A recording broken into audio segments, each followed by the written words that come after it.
모르면 손해, 알아두면 이득. 경제 시그널 조연선입니다. 자, 요즘은 액티브 시니어라는 말이 대세가 됐습니다. 이제 젊은이 못지않게 어쩌면 더 관리하고 더 나를 위해 투자하는 시니어들이 많아졌다는 건데요. 그래서 저희가 오늘부터 은퇴 후에 나도 액티브 시니어가 되기 위해서 또 플렉스한 노후를 되기 위한 방법을 3주에 걸쳐서 3개의 시리즈로 준비를 했습니다. 첫 번째 시간으로 오늘은 지금 시니어를 위한 정책들인데요. 이건 놓치지 마라. 이건 꼭 챙겨라 하는 정책과 혜택을 팍팍 긁어모았습니다. 이 이야기 차영주 소장과 함께하겠습니다. 안녕하세요. 안녕하십니까? 팍팍 긁어 오셨습니까? 많은 것을 가져왔습니다. 근데 정말 많이 아실 것 같기도 해요. 이제 왜냐하면 네. 저도 그런데 네. 관심이 많아지기 시작하거든요. 저도 아직은 젊지만 요즘은 좀 시작이 젊잖아요. 시작부터가. 조윤선 기자님은 아직 한참 남았죠. 아니 근데 요즘은 저보다 어린 친구들도 왜냐면 워낙 살기 힘든 세상이니까 이 노후를 위한 준비나 생각을 저는 어릴 때 안 했거든요. 근데 하는 분들이 있더라고요. 조윤선 기자님은 아직 한참 남았고요. 한참 남은 거 맞죠? 한참 남았어요. 근데 지금은 이제 많은 분들이 관심이 좀 높아졌고, 네. 그리고 이제 우리가 초고령화 사회로 이제 넘어간 지가 얼마 안 됐습니다. 그렇기 때문에 이제 일본의 사례를 이제 분석한다라든지, 아니면 다른 고령화 사회에 대해서 분석한다라든지, 네. 그리고 이제 조 기자님이 이제 입사 막 했을 때, 그때 이제 부장님들 막 이제 위에 임원분들, 이런 분들 이제 다 은퇴하셨잖아요. 그러면서 이제. 근데 그때는 사실 막 은퇴자 가면 미리 뭘 불리고 이런 게 그런 건 사실 아니었죠. 흔하지 않았어요. 않았었죠. 근데 네. 이제 불과 얼마 전까지 모셨던 분들도 이제 다 은퇴를 하고 그 세대들이 이제 많아지기 시작하니까 소위 우리가 이제 60년대생들이 이제 네. 은퇴를 하다 보니까 상당히 이제 이런 것에 대한 관심도 높아졌고 또 거기에 대한 정책적인 내용들도 상당히 많이 보완이 되고 있고 만들어지고 있다 이렇게 말씀드릴 수 있겠죠. 그래서 카테고리별로 저희가 준비를 예. 해봤는데요. 자, 이제 먼저 노후에는 사실 점점 의료비가 부담되는 거 상대적으로는 그렇죠? 당연한 것 같아요. 그러다 보니까 좀 찾아보니까 무료라든지 편하게 이용할 수 있는 의료 그 정책들이 굉장히 많았는데 예. 보니까 어떤 지원 정책이 좀 가장 대표적일 수 있어요? 우리가 이제 연세를 드시면 이게 몸이 이제 한두 군데씩 이제 뭐 약간의 고장이 그리고 생긴다라고 미리 어르신들이 검사 받을 것도 많고요. 네, 그런 말씀을 좀 하시더라고요. 가장 이제 한 게 이제 우리가 임플란트 지원에 대한 네. 부분들은 이제 치아 건강에 100세 시대, 치아 100세 비싸요. 비싸죠. 그런데 65세 이상 분들에 대해서는 완전 틀니라든지 부분 틀니에 대해서 본인 분담금을 30%만 내는 거예요. 그럼 70%를 나라에서 해주는 나라에서 거예요? 해줍니다. 근데 이것을 하기 위해서는 일단 치과 가서 상담을 좀 받으셨고, 네. 치과, 내가 원한다라고 하는 게 아니라, 네. 치과에서 그 판정을 받으셔야 돼요. 그런 부분들을 받아야 된다라고 좀 말씀을 드릴 수 있겠고, 네. 그 다음에 이제 우리가 그 장기 요양보험, 이런 것들이 수가가 조금 올랐어요. 장기 요양보험 이제 보험료 내실 거예요. 네. 내고 있는데, 이게 수가가 올랐다라고 해서 부담스러운 게 아니라, 여기에 그 우리가 이제 입원을 만약 하게 되면, 요양보호사의 비율이 높아졌습니다. 그러니까 실질적으로 만약에 부모님이라든지 네. 아니면 이제 나중에 이제 저 같은 경우 노후에 그렇게 된다라면 지금 보험료를 많이 내고는 있습니다만 앞으로 그런 부분들의 간병에 대한 부분들이 상당히 좀 줄어들 수 있겠다라고 좀 말씀을 좀 드릴 수 있겠습니다. 또 그리고 갑자기 이제 노후에 경제적으로 불안한 가운데 있어서 우리가 이제 갑자기 아픈 경우가 네. 있지 않습니까? 그런 경우에 대해서는 소득에 따라서 의료비 지원들이 나옵니다. 소득에 따라서요? 예, 소득에 따라서 우리가 이제 4인 가족 기준을 했을 때 네. 전체적으로 중위소득 100% 이하일 때는 의료비가 50에서 80%까지 지원이 되는 부분들이 있고요. 네. 중위소득 100에서 200% 정도에서는 의료비에서 20에서 50% 정도 지원이 되고 있기 때문에 이런 것들에 대해서는 이것은 모든 질환에 대해서 됩니다. 입원 같은 경우는. 근데 이제 외래 같은 경우는 암 등 중증 질환이 되니까 네. 단순히 내가 그 중위소득 100% 이하일 경우에는 내가 병원에 단순하게 간다 하더라도 거기에서 한 5에서 80% 정도 지원이 되니까 상대적으로 실질적 부담이 적겠죠. 마치 사보험 하나 들어놓은 그런 효과가 나타날 수 있다라고 말씀드릴 수가 있겠습니다. 다음에 이제 우리가 노인분들의 대표적인 질병이다라고 하면 치매라든지 파킨슨씨병 네. 뭐 이런 부분들이 좀 있죠. 네. 이런 부분에 대해서는 조기 발견을 위한 건강검진 비용이라든지 이런 것들도 나라에서 지원을 해주고 있기 때문에 그래요? 근데 이런 것들이 지금 제가 말씀드리면 그거 너무 중구난방인 것 같다. 이걸 어디 가서 지금 이제 우리가 보느냐라고 본다라면 그걸 제일 정보가 어디 있는지 몰라가지고 일단은 가장 쉬운 것은 네. 구청 누리집을 가서 보시는 것도 근데 각 구마다 시마다 다 다르기 때문에 누리집이요? 예, 그러면 그러니까 구청으로 가셔도 되고 그렇죠. 온라인에서 봐도 되는 올라오면서 거네요. 봐도 그다음에 이제 네. 정부 지원 누리집을 보셔도 되고 120으로 네. 전화를 하셔가지고 네. 아니면 난 아무것도 모르겠다. 네. 그러면 이제 120 통합 서비스가 있거든 전화. 네. 그래서 내가 이런 것들이 있다라면 러프하게 설명을 받고 그다음에 내가 어디를 방문해서 이런 것들을 받을 수 있기 때문에 가장 중요한 건 그거죠. 이런 것들은 솔직히 제가 말씀을 드려도 깊게 남지는 않습니다만 누리집을 방문하시거나 요즘 근데 시니어분들이라 그래서 네. 우리가 이제 얘기를 하면 꼭 어디로 방문해야 된다 이렇게 생각하시지만 정말 요즘 시니어분들은 인터넷 잘하세요. 저보다 더 많이 하시는 경우도 저희 아빠도 그렇고 그러니까요. 많이 잘하시니까 하세요. 네. 누리집을 통해서 한번 꼼꼼히 의료 서비스뿐만이 아니라 다양한 어떤 뭐 취업 서비스라든지 아니면 뭐 문화활동 서비스라든지 이런 것들이 있다라는 것도 어울러서 말씀드리도록 하겠습니다. 이게 기업 그 택시 업체나 이런 데서도 만들고 있기는 한데 우버 택시도 그렇고 네. 시니어 전용 그러니까 콜택시 예를 들면 저희처럼 이제 앱으로 부르는 게 아니라 네. 쉽게 전화만 해도 왜냐면 거동이 불편하신 경우가 있잖아요. 네. 택시를 요즘은 길에서 잘 못 잡고 근데 그렇습니다. 그런 콜택시도 되게 확대되는 것 같더라고요. 그러니까 이제 우리가 가끔 그 운전을 하고 다니다 보면 옛날에는 이제 장애인 택시라고 이렇게 다녔습니다. 맞아요. 문구 자체가 장애인 택시였어요. 근데 지금 이제 교통약자 택시로 용어가 바뀌었죠. 이제 장애인이라는 용어를 안 쓰니까. 네. 근데 저도 이번에 알았습니다만 네. 이 교통약자에는 우리가 이제 몸이 불편하신 분들이 주로 이용하시는 걸로 생각을 했었습니다만 말씀하신 것처럼 몸이 불편하다라는 게 어디 이제 신체적인 결함이 있거나 신체적인 고통이 있으신 분들뿐만이 아니라 말씀하신 것처럼 거동이 불편하신 어르신들도 이용할 수 있는 부분들이 있기 때문에 근데 그렇게 많은 수량은 아니기 때문에 이게 쉽게 택시가 잘 안 그러니까 보통 잡힌다라는 불러놓고 좀 다른 걸 하고 네, 계시면 좀- 천천히 오는 그런 시스템인 것 같더라고요. 좀 불편하신 분들 네. 좀 토로하는 것들도 있긴 있어요. 하지만 뭐 내가 병원을 가야 된다라든지 아니면 뭐 중요한 일자리가 있다라든지 네. 하다못해 뭐 친구분들을 만나러 가는 경우라도 일반 택시 말고 그건 굉장히 저렴하거든요. 그렇더라고요. 할인이 꽤 되더라고요. 요금 과금이 다르기 때문에 웬만하셔서는 또 다른 분들의 양보를 하기 위해서 일반 택시를 타시는 것도 좋긴 하겠습니다만 꼭 병원을 가야 된다라든지 뭐 이런 정도에서는 그런 것들을 이용하시는 것도 좋은 방법이 되지 않을까 싶습니다. 이게 보통 휠체어를 타시거나 이렇게 어떤 뭐 그 걸어 다니기 어려우신 경우에는 넓어야 되잖아요. 차가. 밴이 다니고 그렇죠. 있죠. 그러면 예. 지자체에 전화하는 경우도 있더라고요. 네. 거기서 신청을 하면 1시간 뒤나 이렇게 일정 기간 있다가 오는 경우도 있는데 그거는 지자체 이런 데 전화를 하면은 그렇죠. 네, 바로 온다고 하더라고요. 서울시 같은 경우는 제가 알기로는 직접 문의를 하셔야 되는 걸 네. 알고 있고 각 지자체에 대해서는 이제 그래서 누리집을 보시라는 거예요. 이게 이제 정부 통합으로 된 부분들도 있긴 하겠습니다만 각 지자체 또 농어촌 같은 그쵸, 경우는 다 다르더라고요. 100원 택시가 있습니다. 100원 택시요? 예, 그러니까 어르신들 100원 같은 택시 경우, 그러니까 예를 들어서 산골에 사시던 분들 같은 어. 경우 우리가 전체적으로 봤을 때 거동이 굉장히 불편하고 하루에 버스 한 대 올까 말까 하잖아요. 네, 네. 그럼 일부 지자체에서는 100원만 내면 택시를 이용할 수 있어요. 나머지는 지자체에서 합니다. 근데 그게 그러면 그 너무 좀 낭비 네. 아니야라고 하는 건데 그냥 하루에 한 번 버스가 빈 차로 돌아다니는 것보다 내가 필요할 때마다 택시를 타는 거잖아요. 어르신들이 그쵸. 뭐 진짜 맨날 놀러 다닌다고 택시 타는 게 아니기 때문에 그 비용이 오히려 더 절약된답니다. 하긴 거기서는 뭘 살려고 해도 시내로 나와야 나와야 되니까. 되기 때문에, 근데 예. 부담이 되니까 그런 부분이 장날은 있는 거네요. 버스가 다니고 장날이 아닌 날은 네. 100원 택시가 다니는 것이 지자체 입장에서도 비용 부담이 덜하다라는 그러니까 어떻게 보면 이게 일본도 이제 그런 건데요. 우리가 이제 이제 저도 이제 나이를 먹어가고 이제 우리 모두가 다 나이를 먹어가는 거 아니겠습니까? 그러면 언젠가 운전대를 좀 놔야 되고 네. 그런 부분들에 있어서 각종 일본 사례들을 놓고 보면 그런 사례들이 좀 많이 있는 것 같아요. 그러면 이제 그 다음부터는 삶의 질을 네.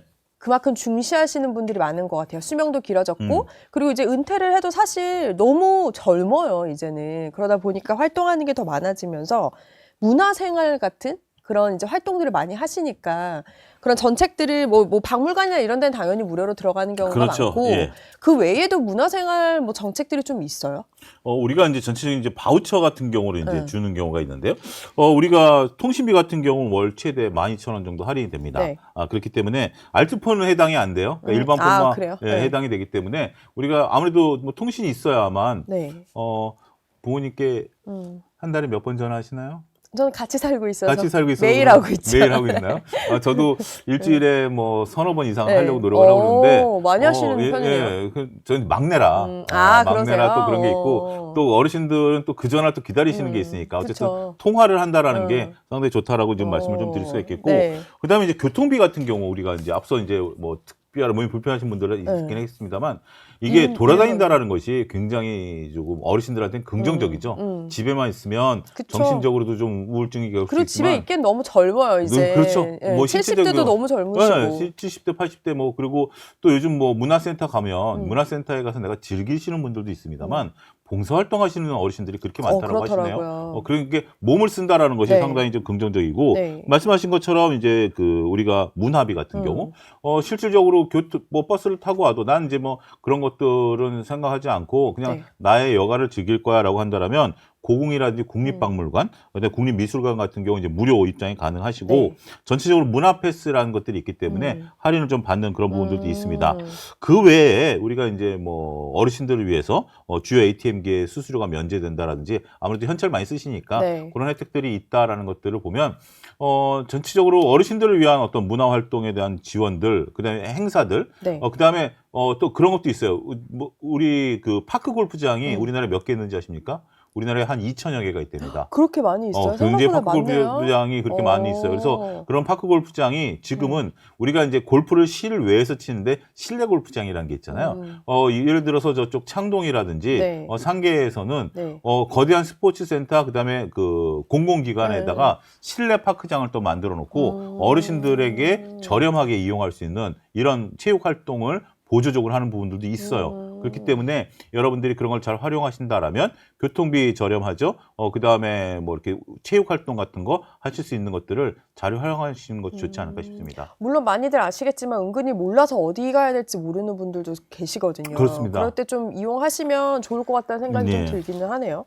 그러면 또 이제 지원 중에 하나는 사실 우리가 젊을 때부터 이렇게 허리를 졸라매는 게 또 나중에까지 살만한 집을 또 하나는 그렇습니다. 장만하기 예. 위해서잖아요. 투자라는 것도 있겠지만 기본적으로는 집이라는 게 그런데 사실 이제 나이가 들면은 들을수록 그거에 이제 집으로 이용할 수 있는 방법은 없을까? 아니면 집을 위해 지원을 받을 수 있는 건 아닐까라는 궁금증도 있거든요. 일단 집이 있으신 분과 집이 없으신 분을 구분해야 될 것 같아요. 집이 있으신 분들 같은 경우는 요즘 주택연금이라는 것을 활용을 많이 하십니다. 그러니까 이제 우리 윗세대만 하더라도 국민연금을 받는 금액이 그렇게 높지가 않은 상태고 네. 앞서 이제 조 기자님 말씀하신 것처럼 우리 선배들이 그렇게 노후 대비를 많이 하신 분들이 아니거든요. 그 대신 정말 한 가지 목표를 향해 달리셨죠. 내 집 마련 내 집 하나만, 마련. 내 집 마련 하나만을 위해서 그리고 또 그럴 수 있었던 네, 시기고 정말 허리띠 졸라매면 가능했어요. 가능했었던 맞아요. 시기고 네. 그런데 그것을 이제 바탕으로 해서 오히려 이제는 그 목적이 이제 과거에는 집을 자식들에게 물려주겠다라는 개념에서 네. 이제는 내 노후를 즐기겠다라는 개념으로 네. 주택연금으로 전환하시는 분들이 많습니다. 그러니까 이제 집을 은행에다 담보로 제공을 하고 월 일정 금액을 받는 겁니다. 이게 이제 은근 많이 이용하나 보죠. 요즘 많이 이용하십니다. 제 그래요? 주위에서도 어르신들 보면 근데 그 어르신들 입장에서도 보면 자식들도 요즘은 집이 웬만하면 한 채들 있는 집도 많으니까 또 추가적으로 주는 것도 그렇고 그다음에 이제 자식들한테 용돈을 달라 그러는 것도 조금 애매하고 그러다 보니까 주택연금을 많이 이용하는 거고요. 또 근데 만약 농촌 사시는 분들은 네. 집값이 거의 뭐 크게 뭐 의미 있는 숫자는 아니잖아요. 네. 농지연금도 있습니다. 네. 농지를 아, 바탕으로 그쵸. 예, 네. 바탕으로 연금을 받는 것도 있기 때문에 시골에 계신 분들 뭐 아무래도 뭐 도시에서 자제분들이 뭐 애들 키우고 하는 부담이 네. 된다라면 그런 것들을 활용하시는 것도 좋은 방법이 된다. 자, 이거는 뭐 있으신 분들 입장에서는 어떻게 네. 활용하든지 간에 상관이 없는 부분들이 있는데 우리가 이제 지금까지 주택 마련이 좀 어려우셨던 분들 입장에서 보면 공공 임대주택을 지원하는 것도 하나의 방법이 됩니다. 근데 그게 누구나 되는 건 아니지 않아요? 몇 가지 이제 조건이 있습니다. 네. 일단 공공 임대주택을 지원할 수 있는 65세 이상 저소득층이 된다라고 네. 말씀드릴 수 있겠는데 여기서 저소득층이라는 것은 네. 기초생활수급자하고 그 차상위는 바로 그 윗단계에 있으신 네, 네. 분들이거든요. 이런 분들 당연히 무주택이 돼야 되겠죠. 그다음에 이제 소득과 재산 기준을 충족해야 된다라고 네. 말씀을 좀 드릴 수가 있겠습니다. 따라서 공공 임대주택에 들어가게 되면 네. 월세가 5만 원에서 15만 원 정도 수준밖에 안 돼요. 아. 상당히 저렴하니까 네. 이런 부분들은 네. 이제 낼 수 있는 부분들이 있고 네. 여기 어떻게 신청하느냐? LH공사나 SH공사, 그러니까 이제 나라나 이제 서울, 네. SH는 이제 서울 같은 경우 여기에 이제 홈페이지에 들어가셔서 공고를 보고 신청하시면 되는 것 같아요. 그러니까 지금 이제 은퇴하신 분들, 시니어분들 보면 낮에 시간 나실 때 이런 누리집들을 상당히 많이 검색을 하시면 좋은 정보를 얻을 수 있다라고 좀 말씀드릴 수가 있겠고, 네. 그 다음에 나는 이제 공공임대주택을 들어가고 싶지만 못 들어가시는 분들이 더 많으실 것 같아요. 그렇기 때문에 전세를 좀 들어가고 싶다. 노인 그쵸. 전세 지원금이라는 것도 있습니다. 이것도 만 65세 이상, 그러니까 65세 이상을 우리는 어르신이라고 보거든요. 요거는 이제 70세로 올려야 되겠다라는 논의도 있긴 있습니다만, 근데 저도 그런 것 같아요. 주변에 봐도 예. 70대들이 네. 뭐 예전에 60대보다도 더 젊은 더 느낌이잖아요. 젊으신 분들이 있죠. 예, 근데 이것은 이제 경제적인 부분들, 그다음에 이제 어떻게 보면 이제 젊은 세대들에 대한 부담 네. 이런 부분들이 있는 상태인데 어찌 됐든 무임승차도 지금 65세에서 70세로 올리는 지자체들도 네. 있거든요. 지금 이제 전세 지원 같은 경우 65세 우리가 1억 원까지 그 보증금 대출을 이제 지원을 해줍니다.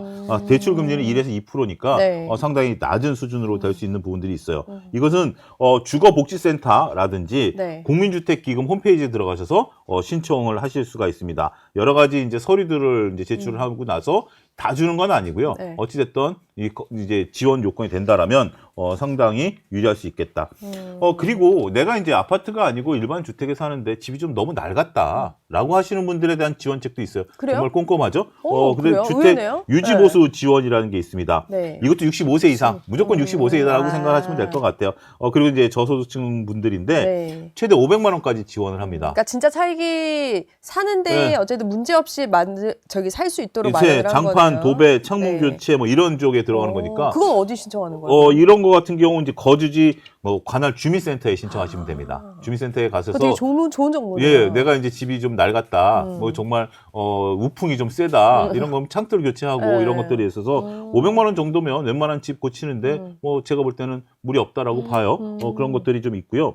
또 한 가지 내가 만약에 정상적으로 살다가 네. 갑자기 이제 좀 뭐 안 좋은 일이 생겼어. 네. 그래서 갑자기 살 공간이 없어졌어. 그런 경우에 긴급 주거지원금이라는 것도 있습니다. 그러니까 결국 우리가 이제 네. 먹고 자는 것들, 먹는 네. 것보다 자는 게 더 중요하기 때문에 이게 이제 주거지가 없이 임시 거처를 필요한 시니어들 분들에 의해서는 네. 전체적으로 우리가 이제 그 공공임대주택에 대한 임시 거처를 제공하면서 네. 나름대로 여러 가지 이제 지원책도 있다라는 거기 때문에 뭐 주민센터라든지 아니면 구청 이런 데를 한번 방문하셔서 내가 지금 하고 있는 상황들을 한번 중간 점검해 보는 것도 좋은 방법이 되겠다 말씀드리겠습니다. 말씀하신 대로 초고령 사회로 진입을 하면서 아무래도 은퇴 후에 일을 네. 해야 되는 시간이 사실 젊은 시절부터 일한 만큼 더 남은 것 같기도 해요. 맞습니다. 수명이 100세 시대라고 생각을 하면 그래서 보면 어르신들 요즘 어르신들뿐만 아니라 일자리를 계속 더 제2의 일자리도 찾고 그런 이제 수요들이 많아지고 있다 보니까 기업들도 많이 참여를 하거든요. 네. 그러니까 국가에서 또 이제 시니어 일자리를 지원하는 그런 방법들도 있나요? 여러 가지가 있죠. 근데 그리고 이제 일자리라는 개념이 지금 많이 바뀌는 것 같아요.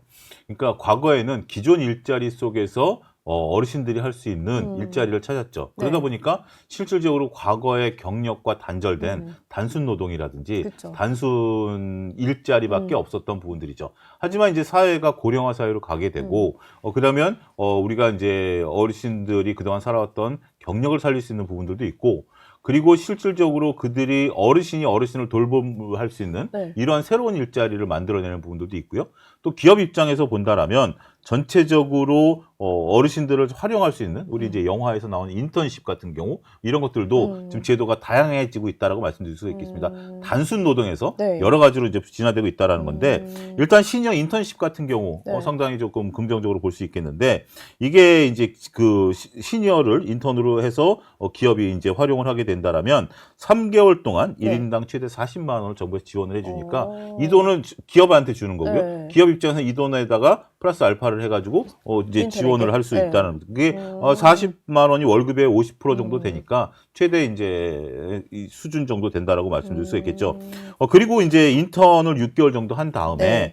계속 고용을 하겠다. 그럼 3개월 동안 또 150만 원 지원해 줍니다. 그러니까 기업 입장에서 상당히 부담이 덜해요. 이거는 기업이 아셔야 돼요. 기업이 이것은 알아야 된다라고 말씀드릴 수가 있겠고 장기로 취업을 유지할 경우에는 여러 가지 지원 혜택이 있으니까 단순하게 어르신들을 내가 쓰는데 좀 부담스러워 이분이 와갖고 제대로 일할까? 이런 경우에 이 인턴십을 지원을 그 정부에다 신청을 하면 정부에서 절반을 급여를 제공해 주니까 실질적으로 부담이 적을 수밖에 없다라고 좀 말씀드릴 수가 있겠죠.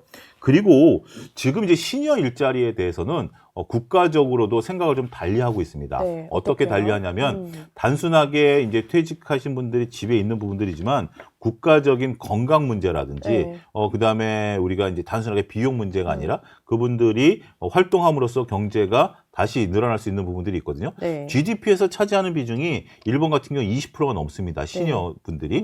그러니까 우리도 지금 경제 성장률이 1%대에 머무르고 있는데 우리나라 시니어 분들의 효율적인 일자리 제공함으로써 네. 새로운 어떤 분들에 대한 일자리 창출로 경제 성장을 끌어올릴 수 있다라는 네. 논문들이 나오고 있거든요. 그래서 각 지자체라든지 각종 단체에서도 여러 가지 일자리들을 좀 만들어내고 있는데 단순 일자리들은 뭐 그냥 신청하시면 되는 부분들도 있고 예를 들어서 뭐 이렇게 아이들 돌봄, 네. 그다음에 어르신들이 어르신을 돌봄, 그다음에 경력으로 이용해서 젊은 친구들을 가르칠 수 있는 부분들 이런 부분들에 대한 다양한 일자리들이 만들어지고 있고 이런 것들은 문화센터들과 연계해가지고 새롭게 채용 공고들이 올라오고 있어요. 그럼 아마 저는 차제에 이런 공고들을 하나 모아놓는 사이트도 만들어주면 정부가 좋을 것 같아요. 보면은 이분들의 어떤 노하우나 이제 살아온 지혜를 무시 못하기 때문에 점점 수요는 더 많아지는 것 같은데 우리나라는 이제 좀 확대가 많이 되는 것 같고 네. 다양하게 일본 같은 경우도 가보면은 네. 이게 직원들이 다양하게 시니어들이 많은 것 같아요. 그것도 좀 우리가 배워볼 만한 정책인 것 같긴 하거든요. 해외에 나가보면 가장 부러운 것이 정말 노인으로 좀 불릴 수 있는 연세는 모르겠어요. 노인으로 불리우신 분들이 유니폼 입고 그러니까 막 일을 레스토랑에서도 레스토랑 막 되게 서빙하고 유연하게 하시잖아요. 네, 그렇게 서빙을 하고 있고 그런 것들뿐만이 아니라 뭐 우리가 이제 일본만 같은데 가더라도 지하철 역사 안에서 안내 이런 것들 다 네. 어르신들이 하시잖아요. 그런 부분들을 놓고 보면 그러니까 나는 그러니까 꼭 내가 했던 일을 한다라기보다는 어르신들이 할 수 있는 일, 그리고 내 건강에 맞는 일. 네. 근데 그거보다 젊으신 분들은 다른 일을 하고 있을 거라고 봐요. 그러니까 몸이 조금 이제 연로하신 분들이 지하철에서 안내할 정도면 그거보다 젊으신 분들은 더 활동적인 일을 하고 있을 것이다라고 그만큼 정책이 받쳐주고 있는 것이다라고 네. 말씀드릴 수 있겠죠. 우리가 이제 공공근로라는 것을 했을 때, 이제 뭐 일부 여당과 야당이 좀 싸웠던 것들 중에 하나가 네. 기존의 공공근로라는 개념은 사회복지 개념이었던 걸로 저는 알고 있습니다. 그러니까 불과 많은 돈을 주는 건 아니더라도 네, 네. 일부의 소득을 줌으로써 그분들이 매일 출퇴근을 하고 사람들과 대화를 하고 같이 식사를 하는 것들. 근데 그게 끊어지면서 많은 분들이 우울증에 걸렸다라는 통계도 있어요. 네. 그렇기 때문에 우리가 어르신들의 일자리는 단순하게 소득을 보존해 준다라는 것보다는 국가의 전체적인 활력을 늘린다라는 면에 있어서는 다시 한번 재고를 해야 되는 부분들이 아니겠나 싶습니다. 해외에서 좀 더 배울 게 있을까요? 예를 들면 미국에서 시작된 거라고 하던데 대학이랑 연계를 해가지고 이렇게 주거단지 그 존을 만든 경우도 있고 네. 이게 점점 나라도 확대되는데 그것도 굉장히 그러니까 자식 입장에서 생각해 보면 믿을 만한 게 될 것 같기는 하거든요. 신뢰 면에 있어서. 근데 제가 듣기로는 이 부분은 장단점이 있는 것 같아요. 그래요? 그러니까 이제 외국 같은 경우는 어떤 뭐 지리적인 부분들, 그다음에 환경적인 부분들이 되는데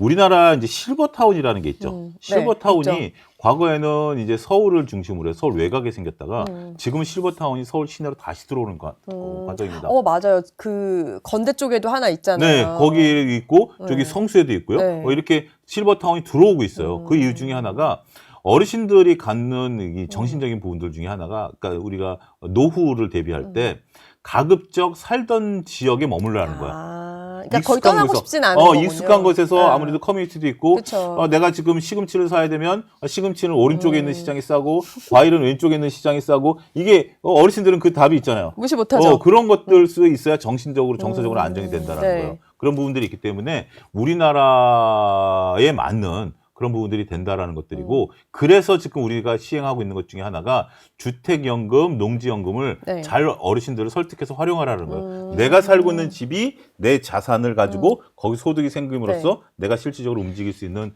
부분들이 된다라고 말씀을 좀 드릴 수 있겠는데, 어찌됐든 우리가 가장 전체적으로 볼 수 있는 건 일본적인 상황인 것 같아요. 그러니까 좀 비슷할 수 있겠네요. 네, 정서상. 일본 정서상도 그렇고, 그러면 일본 같은 경우는 노인 돌봄이라든지 노인들을 위한 어떤 하나의 실질적인 어떤 프로그램들이 다양하게 지자체에서 마련돼 있다라고 네. 하네요.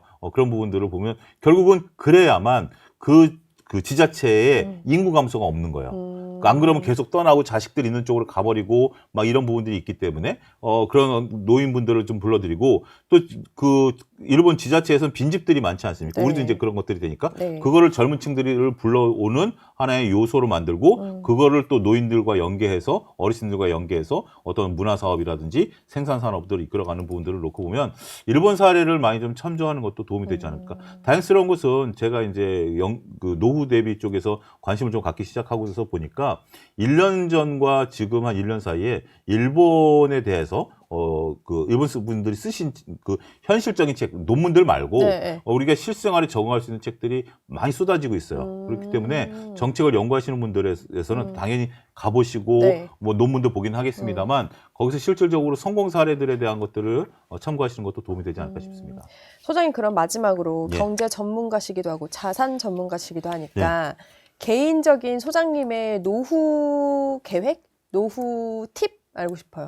늦었다라고 생각하는 순간 가장 빠른 것이다. 본인이 하고 계시는 거는 뭐가 있으세요? 저는 이제 국민연금을 이제 계속 들고 있고, 그다음에 저도 노후 대비를 그렇게 많이 생각하지는 않았어요. 저는 이제 투자 쪽에 하다가, 그러다 저도 이제 어느 정도 그런 상황들이 좀 보이고 있기 때문에, 저도 이제 노후에 대한 일시납을 저는 지금 생각을 하고 있습니다. 그러니까 어느 정도 자산이 있는 경우에는 네. 우리가 일시납을 통해서 생각할 수 있는 거고, 어떻게 스케줄을 짜느냐라는 거예요. 우리가 이제 한 가지 오해가, 우리가 이제 80대, 90세를 사니까, 어떻게 일찌감치 하는 건 당연히 좋죠. 근데 40대, 50대에서 지금 노후 준비를 하는 것이 너무 늦지 않았는가라고 생각하실 수 있겠는데, 그렇지 않습니다. 40대, 50대에 내가 일정 정도 자산이 있다라면 10년, 15년 연금 받는 방법이 있어요. 그러면 내가 만약에 60세에서부터 연금을 받기 시작하면 10년이면 국민연금 플러스 알파를 70세까지 받는 거 아니겠습니까? 네. 가장 활동이 활발한 시기에 연금을 좀 받을 수 있고 그다음부터는 연금이 줄어들 수 있는 다양한 사례들이 있기 때문에 전문가분들하고 상담하는 것도 좋은 팁이 될 것이다라고 방법은 있습니다. 늦었다라고 생각하지 마시고 포기하지 마시고 지금 어떻게 해서라든지 조금씩 방법을 하시라 이렇게 조언드리겠습니다. 알겠습니다. 오늘은 이제 지금의 시니어인 분들에게 대한 정보를 이제 저희가 모아봤는데 누리집 말씀 주셔가지고 좀 더 이렇게 자기한테 필요한 부분들이 내가 살고 있는 지자체에 뭐가 있는지를 찾아보는 것도 방법인 것 같다라는 말씀 주셨습니다. 지금까지 차영주 소장 함께했습니다. 고맙습니다. 감사합니다. 네, 경제 시그널 준비한 이야기 여기까지입니다. 알람 구독, 좋아요, 댓글 잊지 마시고요. 부자 되세요. 고맙습니다.